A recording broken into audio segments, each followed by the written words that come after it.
கிறிஸ்துவுக்குள் அன்பானவர்களே, கர்த்தருடைய நாமத்தில் உங்களை மிகுந்த மகிழ்ச்சியோடு வாழ்த்துகிறேன். கர்த்தர் உங்களோடு இருந்து உங்களை ஆசீர்வதிப்பாராக.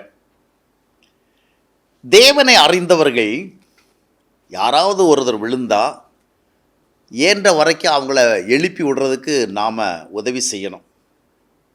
அதே நேரத்தில் நாளைக்கு நாம் விழுந்துட்டோம்னா யாராவது நம்மளை தூக்கி விடணும் அப்படி நினைக்கக்கூடாது. நம்மோடு ஆண்டவர் இருக்கிறார், நாம் ஆண்டவரோடு இருக்கிறோம். அதனால் நாம் மற்றவர்களை தூக்கி விடுகின்ற ஆவிக்குரிய உணர்வுடையவர்களாக இருக்க வேண்டும்.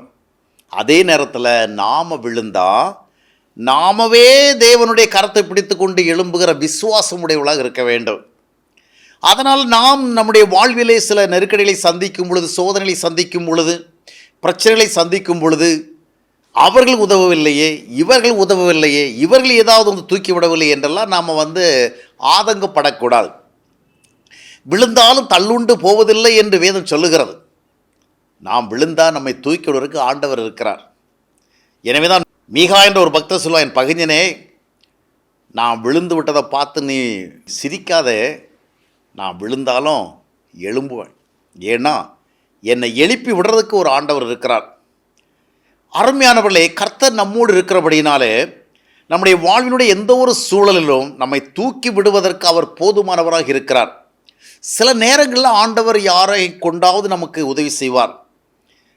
சிலரை கொண்டு நம்முடைய வாழ்விலே நாம் எழுந்து வருவதற்கான சில காரியங்களை ஆண்டவர் செய்ய முடியும்.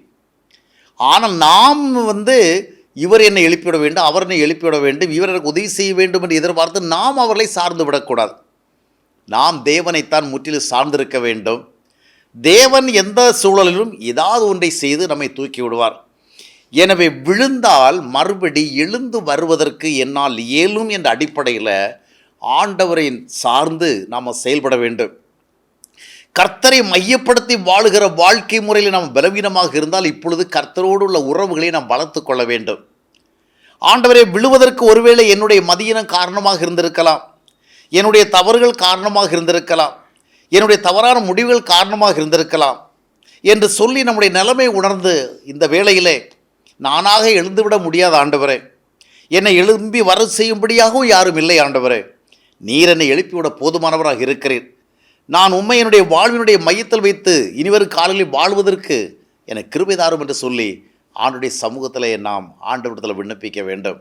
நிச்சயமாக ஆண்டவர் எழுப்புவார். நம்மை தூக்கி விடுவதற்கு அவர் வல்லவராக இருக்கிறார். நாம் விழுந்தாலும் விழுந்த இடத்திலேயே கிடக்காதபடிக்கு நாம் மறுபடியும் எழுந்து நிமிர்ந்து நிற்பதற்கான உதவி செய்வார். அதனால்தான் சங்கீதம் 20 நாம் வாசிக்கும் பொழுது சிலர் ரதங்களை குறித்தும் சிலர் குதிரைகளை குறித்தும் மேன்மை பாராட்டுகிறார்கள், நாங்களோ எங்களுடைய தேவனாய் கர்த்தரை குறித்தே மேன்மை பாராட்டுகிறோம். ஏனென்றால் அவர்கள் விழுந்தார்கள், நாங்களோ எழுந்து நிமிர்ந்து நிற்கிறோம். ஏனென்றால் நம்மை எழுப்பி விடுகிற ஒரு ஆண்டவர் இருக்கிறார். நாம் நீதிமான்களாக இருந்தாலும், நாம் கர்த்தரை சார்ந்து வாழுகிறவர்களாக இருந்தாலும் சில வேளை விழ நேரிடலாம். சில நேரங்களிலே நம்முடைய தவறான முடிவுகளும் நம்முடைய தவறான எண்ணங்களும் கூட நம்மை விழ வைத்திருக்கலாம். ஆனால் தேவனை அறிந்திருக்கிறவர்களாகிய நாம், ஆண்டவர் நம்மை எழுப்பிவிட வல்லவராக இருக்கிறார். அவருடைய கிருபை ஒருபோதும் நமக்கு இல்லாமல் போய்விடுவதில்லை. அவருடைய கிருபை இன்றும் என்றும் உள்ளது என்ற அடிப்படையில் அவரை நோக்கி பார்க்க வேண்டும். நாம் எழுந்து வர முயற்சி செய்ய வேண்டும். நாம் எழுந்து வர முடியும் என்கிற ஒரு எண்ணத்தோடு கர்த்தரை சார்ந்து விசுவாசத்தை எழும்புகிற பொழுது ஆண்டவரும் நம்முடன் இணைந்து நாம் எழுந்து வருவதற்கு உதவி செய்வார். ஏதோ ஒன்று நடக்கும், என்றைக்காவது நடக்கும், அது என்னை அறியாமலே நடக்கும் என்று எண்ணிக்கொண்டிருக்கக்கூடாது. எழுந்து வருவதற்கு ஆண்டவர் நமக்கு கொடுக்கிற ஞானத்தையும் வழிகளையும் நாம் சிந்தித்து பார்த்து எழுந்து வர முயற்சி செய்கிற பொழுது விசுவாசத்தினாலே நாம் எழுந்து வர கர்த்தர் உதவி செய்வார். எழுந்து வருவது மட்டுமல்ல, எழுந்து நடக்கவும் ஏன் ஓடவும் செய்வதற்கு ஆண்டவர் கிருபை தருவார். அவரை சார்ந்து நிற்போம். நிச்சயமாக நம்முடைய நம்பிக்கை தோற்று போவதில்லை.